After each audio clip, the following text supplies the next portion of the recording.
So it's my pleasure and honor to welcome and introduce Democratic presidential candidate Pete Buttigieg, Mayor of South Bend, Indiana.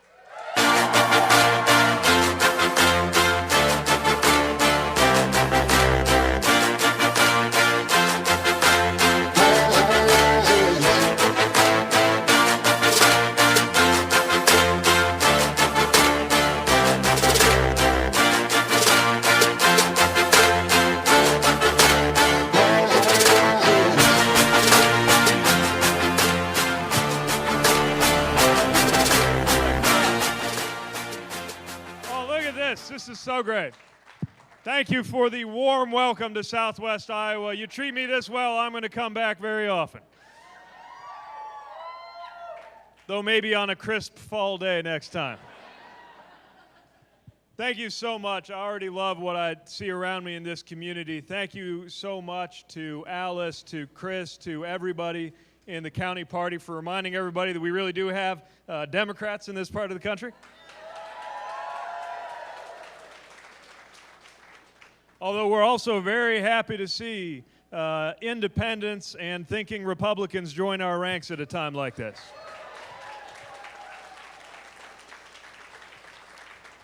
And I'm happy to see a community that is finding ways to move forward.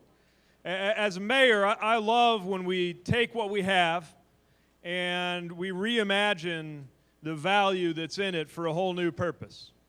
Like you take a tongue depressor and a paper plate, and pretty soon you got a technology for staying cool, right? Or you take a building that's been abandoned for years and fashion it into a place where memories are going to be made in this rural community for years to come.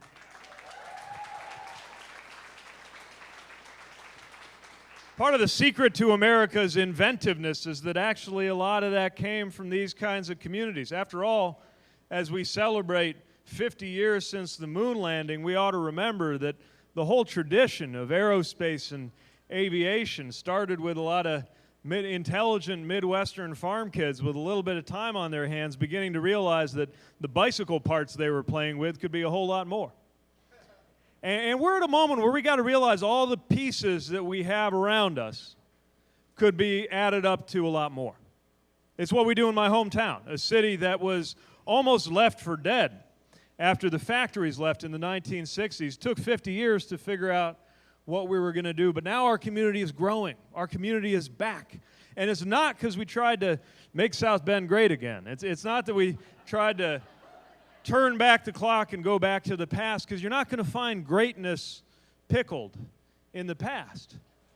The key is to look at what is in our tradition and honor it in a new way, to realize that there is no such thing as an honest and forward-thinking politics that rotates around the word again, but there is a way to make sure that we can grow into the future in every part of the country, and that's what this campaign is about. It's about recognizing the fact that the changes that got us to the situation we're in now, these changes beneath our feet, economic changes, political changes, technological changes, they're only going to pick up speed. And that's okay if we are ready to make sure that we master those changes before they change us. But that's going to take courage and hope for the future, which I know is not in short supply in a room like this.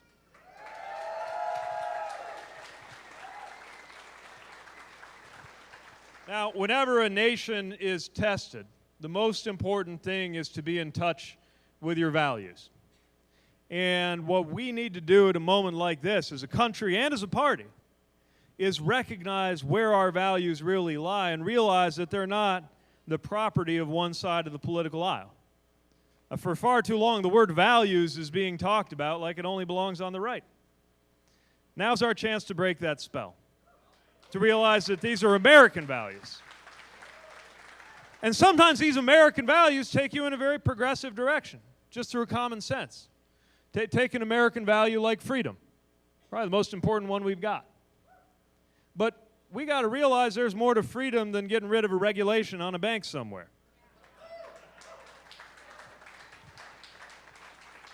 You know, part of freedom is being able to get health care. You're not free if you don't have health care.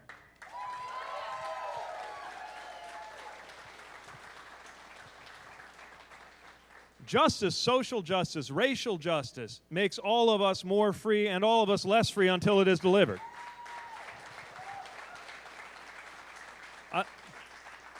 I believe that freedom comes by way of a decent standard of living, which is why we stand with organized labor in this party.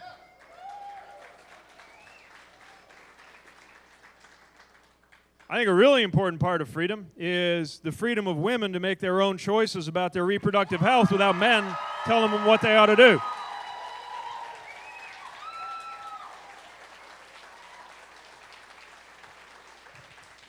And in my life experience, freedom comes by way of arming yourself with the equipment that comes through education, which is why we need a Secretary of Education who believes in public education.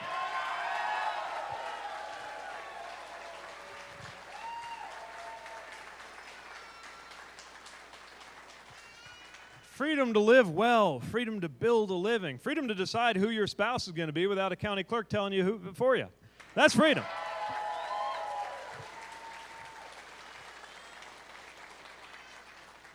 So we just got to remind everybody about what freedom really involves. We've got to remind everybody about what a big picture around national security looks like. Security is another one of those things that doesn't belong on one side of the aisle. It's an American concern. I'm pretty sure the flag on my shoulder when I stepped off that C-17 in the desert wasn't a Republican flag, it was an American flag.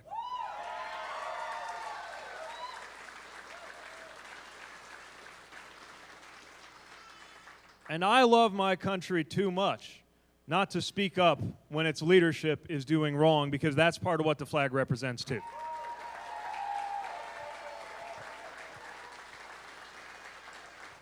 We're going to deliver security, but we're going to deliver security in a way that can't be served up by just putting up a wall from coast to coast. That's the 17th century solution. Trouble is we got 21st century challenges. We got cybersecurity problems and election security problems. Try building a wall for that. We got a problem with violence. White nationalist violence has killed more people on American soil than any other source of terrorism. We got to name that, confront that, and say that is not us.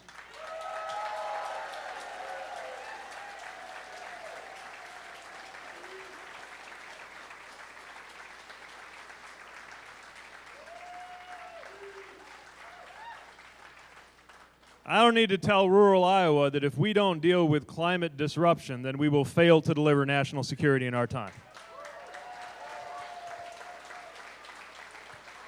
So let's get to work on freedom, let's get to work on security, and while we're at it, speaking of values, let's remind everybody that God doesn't belong to a political party.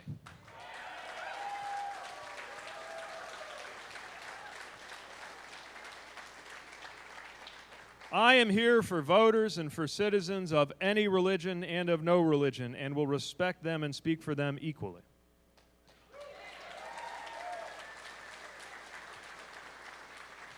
But those of us who are guided by religion in our choices ought to know that we've got options.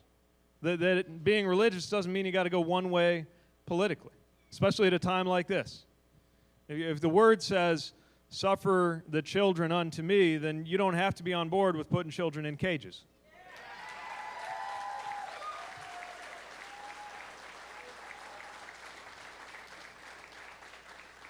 If the Word that says you will know me by my works also says that we ought to heal the sick, you don't have to be on board with cutting health care funding to vulnerable Americans.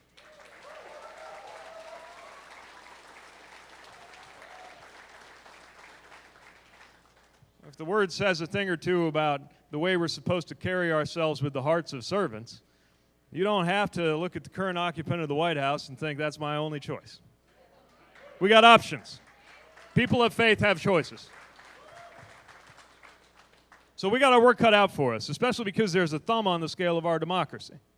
We got dollars outvoting people. We got districts drawn to where politicians are choosing voters instead of the other way around. We got a lot of work to do, but we also have everything that it takes to get our country on the right track, and we got to act fast. I'm running because I think America's running out of time. We've got to fix this now. These are urgent issues. And if we don't get on top of climate, if we don't get on top of violence and safety and immigration and education and a rising tide that does not lift all boats today, If we don't get on top of that now, we might lose this chance. But I know I'm speaking to a group of people who already recognize the stakes of this moment. Otherwise, you wouldn't be in here on a day this warm, speaking to somebody like me. The key is we got to motivate everybody else who maybe has given up on the democratic process itself, just isn't sure whether it speaks to them, isn't sure whether it's going to deliver results, isn't sure if their vote counts. But there was ever a time to stand up and be counted, it's now. And I'm here as a presidential candidate, but that's at every level of the ticket. We cannot treat the presidency like it's the only office that matters.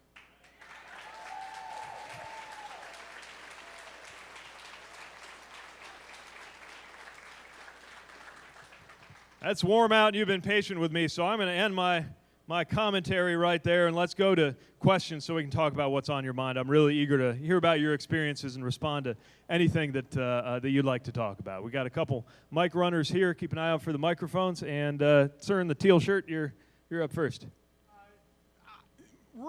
Excuse me. Thank you. Not used to that. Rural Iowa and rural Nebraska and rural Missouri, rural Kansas are really hurting now because of the China trade negotiations that aren't going on, quite frankly. How are you going to deal with that, and what are you going to do to get the rural America back again?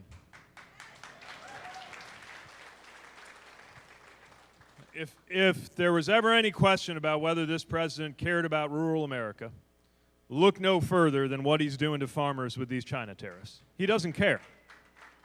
And we got to come up with something better.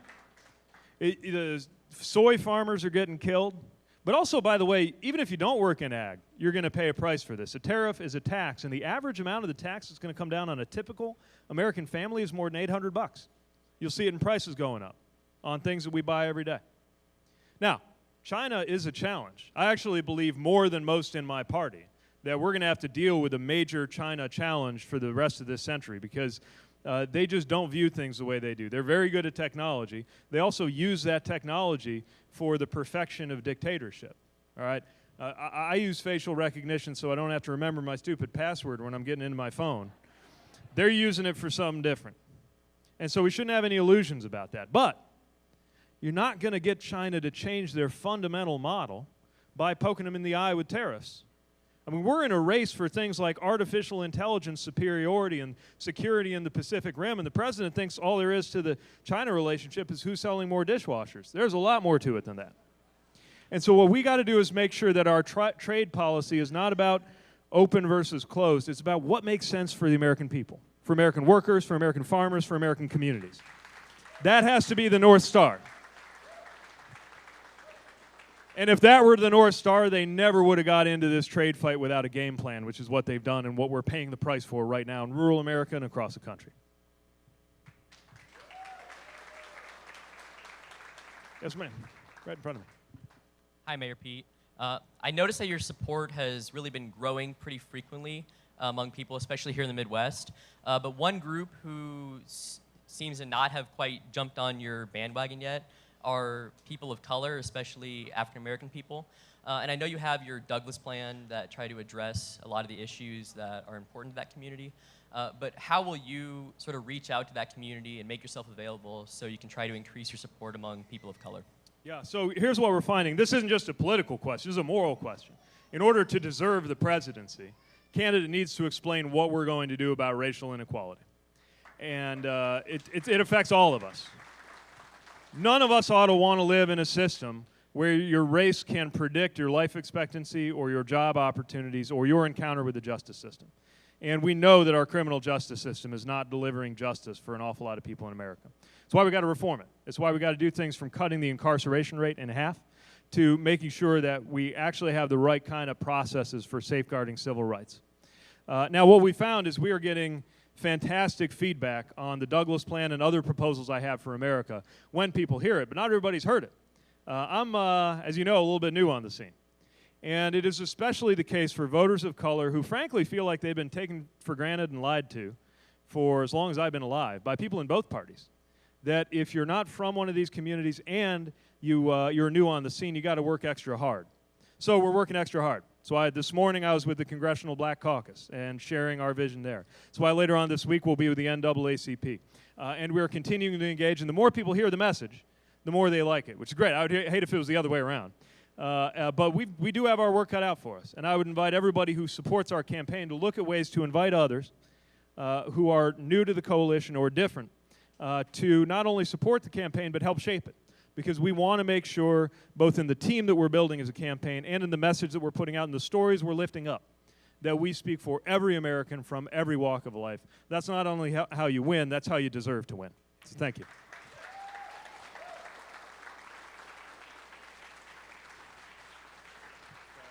NASA, right here.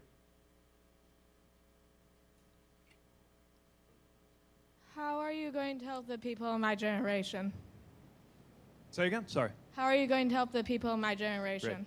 Well, first of all, thanks for speaking up for your generation, because we need more young people involved.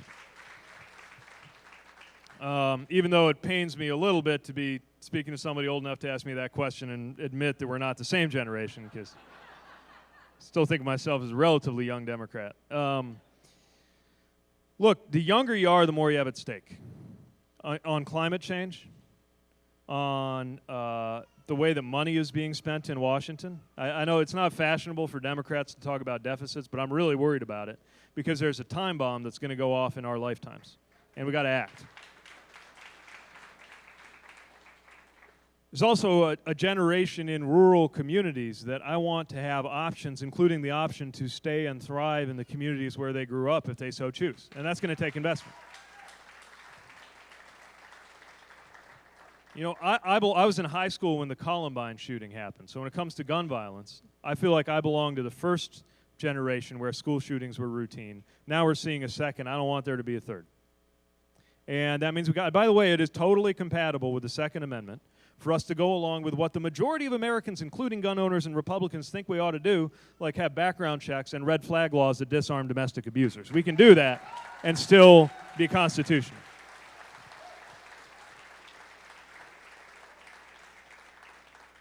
The way I think of it is that when I retire, which I hope, I'm always thinking about the year 2055. That's when I hit the current age of the current president, God willing.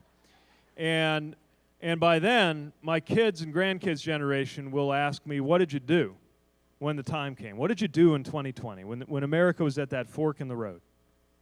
And I want to be able to say that we acted on climate so that this is no longer going to limit the opportunities of people who are alive today. I want to say that we acted on justice so that a black driver and a white driver feels the exact same thing when they encounter a police officer, and that it's always a feeling of safety and never a feeling of fear. That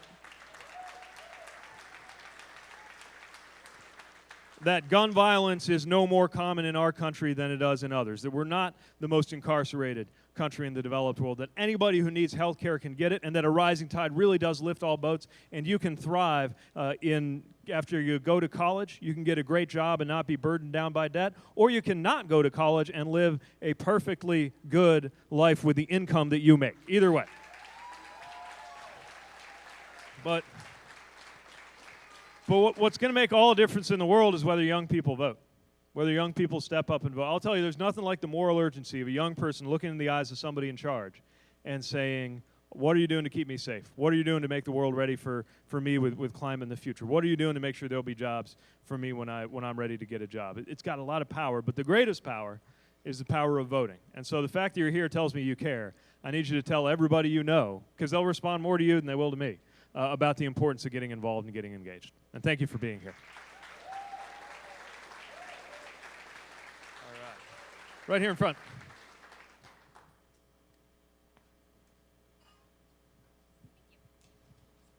There are so many teachers across the United States who cannot afford to support their family, pay rent, put food on the table. Is that on your agenda, raising the teacher salary? And if so, how are you going to do that? So glad you asked. Yes, it is. That's the short answer. I married a teacher, so I know a lot about this.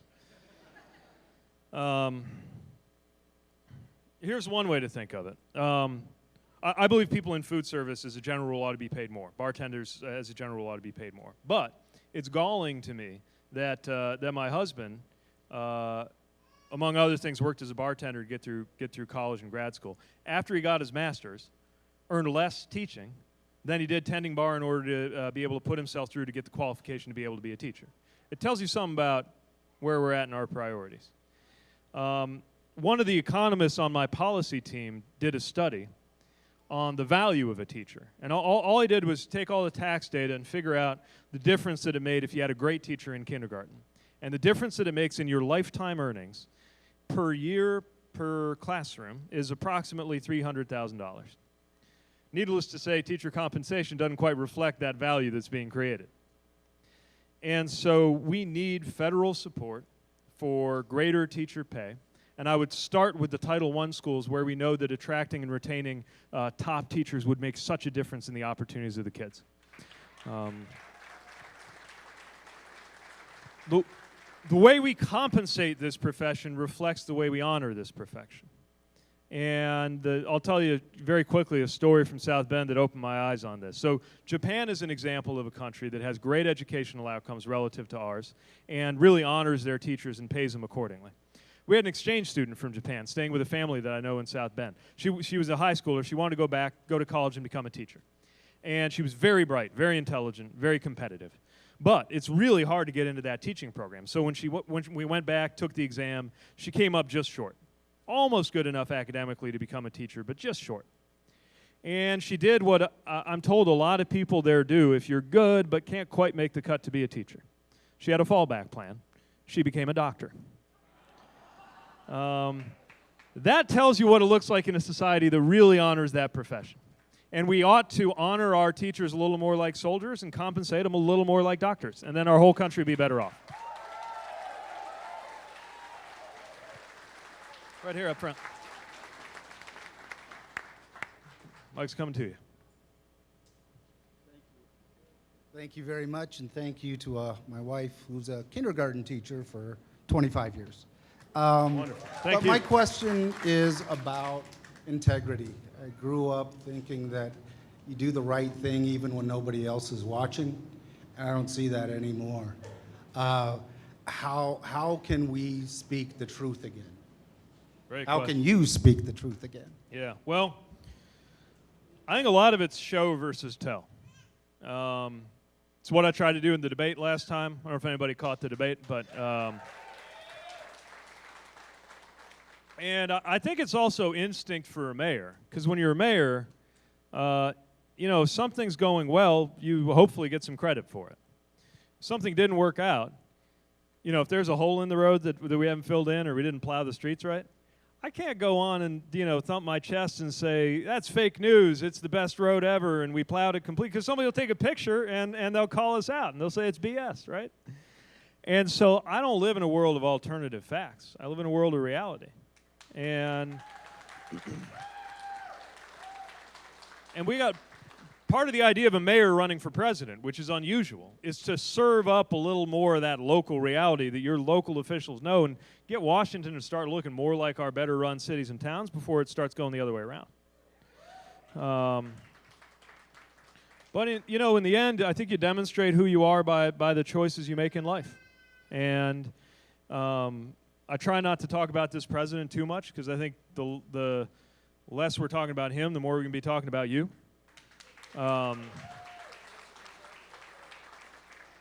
But I don't mind reminding people that when he was busy with season 7 of Celebrity Apprentice, that's when I was packing my bags for Afghanistan. And I'll let people draw their own conclusions about what that says about who we are. Thank you. All right. Oh, so many hands up. I want to make sure I get to the back. Right in the back, red shirt. There you go. Hi, P. I was wondering, right now in the U.S. Government, you see the two parties fighting against each other and the American citizens caught in the crossfire. Yeah. So if you do take office or another Democratic nominee, how do you plan on uniting the two parties to work together? Yeah, it's going to be tough. There's no question, because you look at how polarized it is, and I don't believe it's the same on both sides, even though both sides have some challenges. A good example of this was the Senate Republican leader said in 2016, you could never vote on a Supreme Court justice in an election year. And then he said in 2020, we'd totally do that. So they're not really even pretending to play fair right now. And yet, you know, people do come by different ideas honestly, and we need to work together if we're going to get anywhere. One thing you learn as a Democrat mayor in a state like Indiana is how to reach across the aisle and work with people who have different values. And what I found is it's not so much pretending to be more conservative than you are. It's not always about shooting the middle. Sometimes it's just about being very clear about where you're coming from and then looking for where the overlap is. And I'm on my third Republican governor in Indiana right now, and with each of them I found ways to collaborate and get stuff done.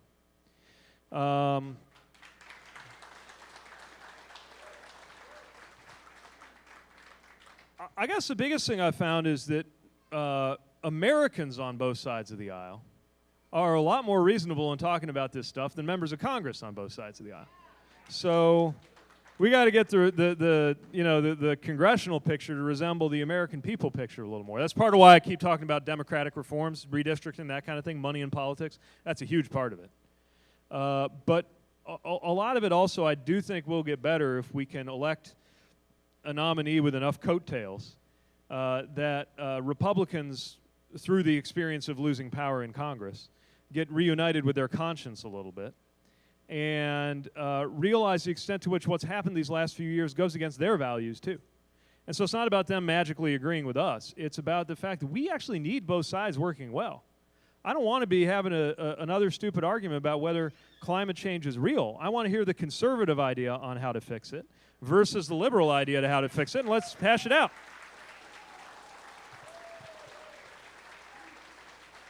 Let's get to this side. You've been very patient. Right in the corner there.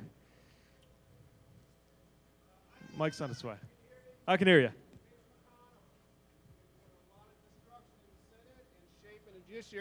Mitch McConnell's been doing a lot of destruction in the Senate Yeah. and shaping the judiciary for decades to come that I don't agree with. Yeah. What are you going to do about that? Yeah.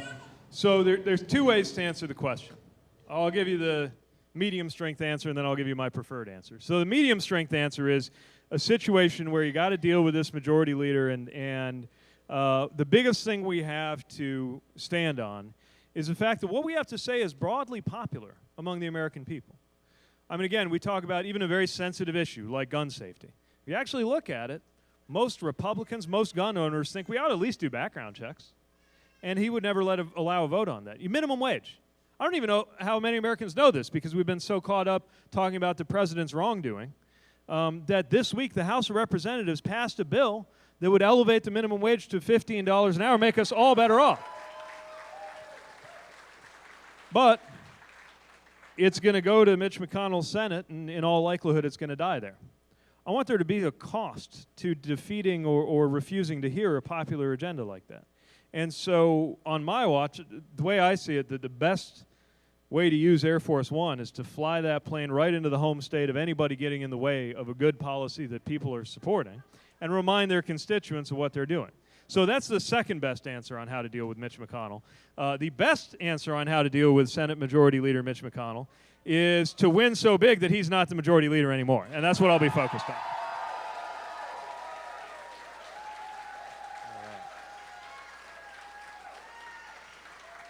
All right.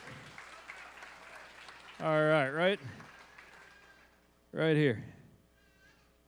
Well, first of all, thanks for coming to our small little town in the middle of nowhere. Thanks for having us. People tend to forget about us. Second, it's a pleasure to meet you. Moving on, my question's about climate change. I may misquote you here, but I once saw you say that the Midwest needs to be part of the solution to climate change versus where most people feel like they're just under attack, as people are saying, you're polluting. Right. And you moved on to say that you want to spur or encourage new innovations that are specific to the Midwest. Best example, farming. Right. How would you more specifically go about doing that as far as policy or et cetera? Yeah, thanks for raising that. Because again, I really believe so much of the answer has to come from this part of the country, our part of the country. And a couple of things that I think would make a big difference. First of all, if we're going to do a carbon tax, which I think is something we ought to do, we shouldn't just take that money out of the economy. We should actually pay it right back out to the American people. And we should distribute it in a way that makes communities like ours better off, a progressive distribution. That's one thing that I think would make a difference. A second thing we ought to think about is just step back and take a hard look at what we decide is worth subsidizing in things like the Farm Bill. So how do we support farmers? And if we can, as J.D. Schulten puts it, take money borrowed from China to pay farmers in order to not sell to China, then we should be able to route money to people in agriculture to use more sustainable techniques, even if otherwise there would be a cost difference that would make it unaffordable. Because folks are getting squeezed, right? It's not like anybody wants to do anything in anything but the most sustainable way. It's that you literally can't afford to do it otherwise when you're getting squeezed on all ends, from suppliers to buyers.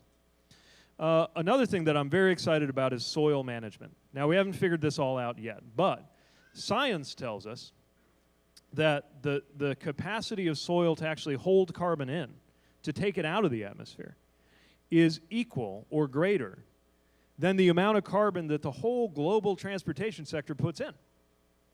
Now, that's true scientifically, but it's not yet true technologically. In other words, we haven't actually figured out how to do it. We just know that physics says it can happen.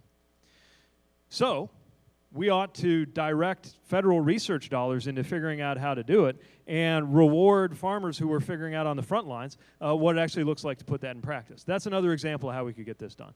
We've got to unlock the potential of local communities to help solve these problems. Because if it works here, it could work around the world. And how proud we could be of having the American Midwest serve up something that farmers from Australia to India could use to make sure that, that we're doing everything we can to make the climate sustainable so that future farmers don't have to worry about disruption and the kind of extreme weather we're seeing. Those are the kinds of things I have in mind. Thank you. All right. All right. Pink shirt right here.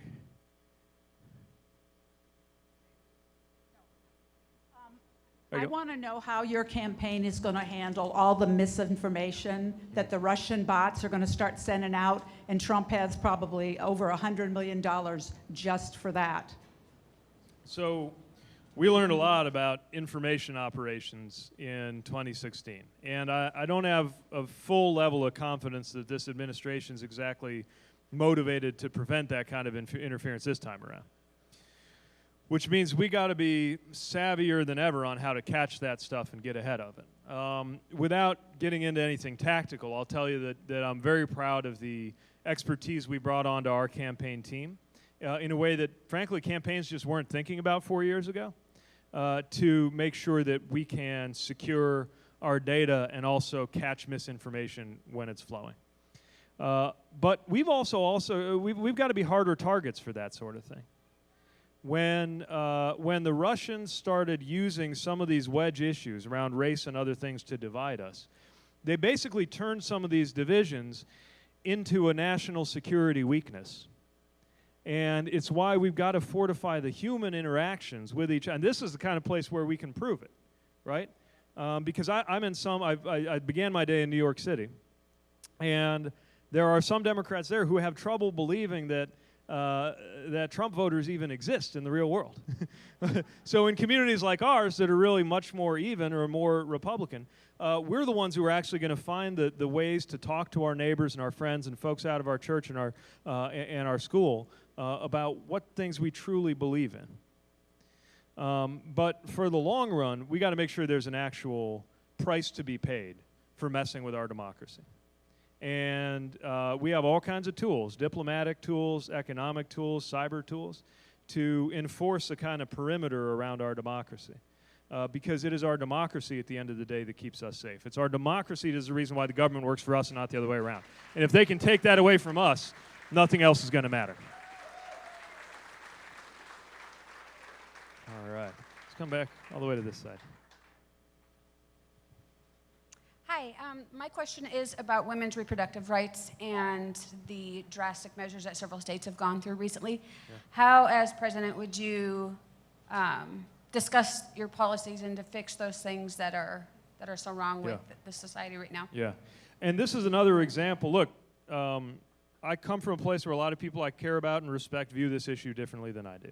But the way I talk about it and the way I think of it is we're talking about a choice that a woman's got to make that will not get better because a male boss or government official is telling her what she ought to do.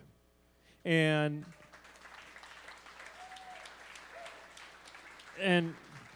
we can get into some philosophically difficult conversations about where to draw a line, but to me that misses the most important question, which is who gets to draw the line? And to me, it's the person actually making these decisions. Now, in practice, what does that mean for my presidency? Well, first of all, it means judicial appointments who understand that this is part of American freedom.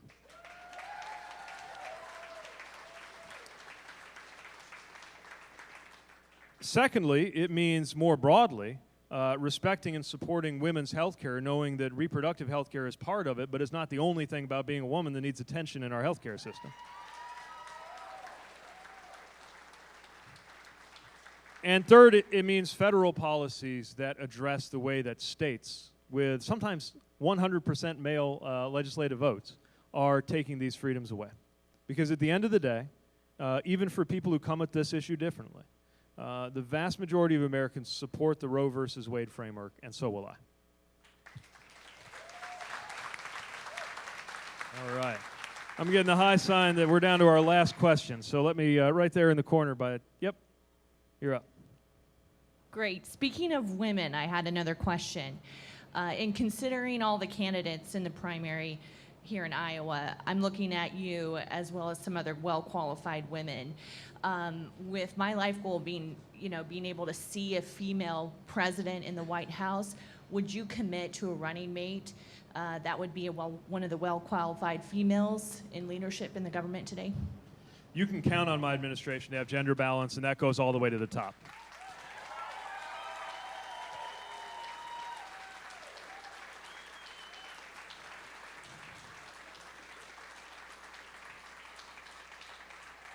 And maybe that gives me something to close on, because I've been reflecting a lot. I'm proud to be part of this really diverse field. So many candidates would be historic in a different way. And it's a reminder that we all got to support each other right now. We men need to be twice as vocal about standing up for women at a time like this.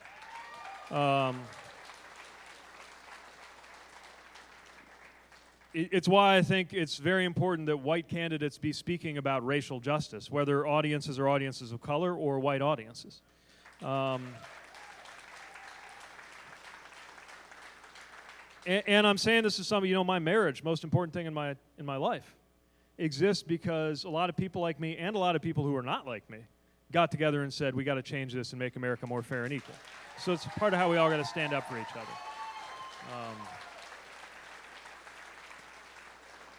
And that's how, in this campaign, hopefully with your help, if you choose to be part of this campaign, we will show and not just tell what kind of country and what kind of White House we want to lead. That it's one where we find both joy and power in the experience of standing up for one another, standing up for those like us and standing up for those not like us. If we get that right, it is the most powerful answer imaginable to this president. It is how we win. And with your help, we can change how everybody thinks about politics in our time. So I want to thank you for being here, and I want to ask you, are you ready to do something completely different in American politics? Can I count on you to help us get off of the Donald Trump show and change the channel to something completely different? Will you insist with me that there is no such thing as a permanently Republican community, county, or state? Then I think we're going to have a great time on the campaign trail together. I believe you will take me all the way to the White House, and I can't wait to see you every step of the way. Thank you for your support. Thank you for welcoming me here, and I can't wait for every part of this campaign. Thank you.